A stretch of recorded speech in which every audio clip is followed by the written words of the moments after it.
विधानसभा चुनाव में तृणमूल प्रार्थी नरेंद्रनाथ चक्रवर्ती ने किया लोगों से वोट देने की अपील।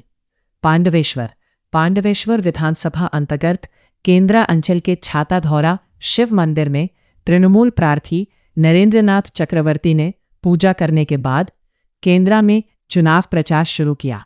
इस दौरान वो छाताधौरा के मस्जिद में चादर चढ़ाकर सभी मुस्लिम समुदाय से मिलकर ममता बनर्जी के समर्थन में वोट देने की अपील किया। उसके बाद आम लोगों से बातचीत कर तृणमूल कांग्रेस के आने वाले चुनाव में भारी मतों से वोट देकर विजय बनाने की अपील की।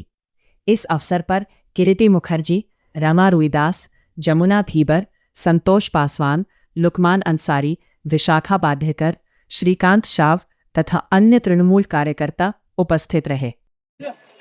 আমাদের এই দেশ তো সাধু ফকিরের দেশ। আমাদের এই দেশ ধর্মের উপর ভিত্তি করে দেশ। আমাদের এই দেশ মানুষের দেশ। মানুষ যেটা পছন্দ করে, মানুষ যেটা ভালোবাসে, এবং আমি ধার্মিক পরিবারের সন্তান।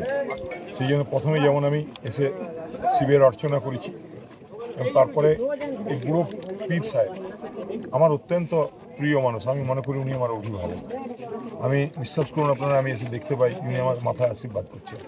আমি এখানে আসতে খুব ভালোবাসি, তাই এখানে এসে চাদর চাপিয়ে আমি আজ কেন্দ্রা বিজয় সম্পন্ন করব। কোন কোন এলাকায় কর্মসূচি রয়েছে আজকে? আমি গোটা কেন্দ্রা ঘুরবো, মানুষের বাড়িতে বাড়িতে যাব, মানুষের পৌঁছাবো, কর্মীদের সঙ্গে মিটিং করব, সবাইকে সঙ্গে নিয়ে চলবো। আজ দেখা গেল খুদে বাচ্চারাও কি বলবেন? দেখুন, আমি তো 5 বছর সারা বছর ওদের সঙ্গে থাকি। আজ আমি এখানে প্রায় 20 বছর ব্লক প্রেসিডেন্ট ছিলাম। এখানকার মানুষের সঙ্গে আমার নিত্য যোগাযোগ। বাচ্চারা তো আমাকে বাড়ির লোক ভাবে।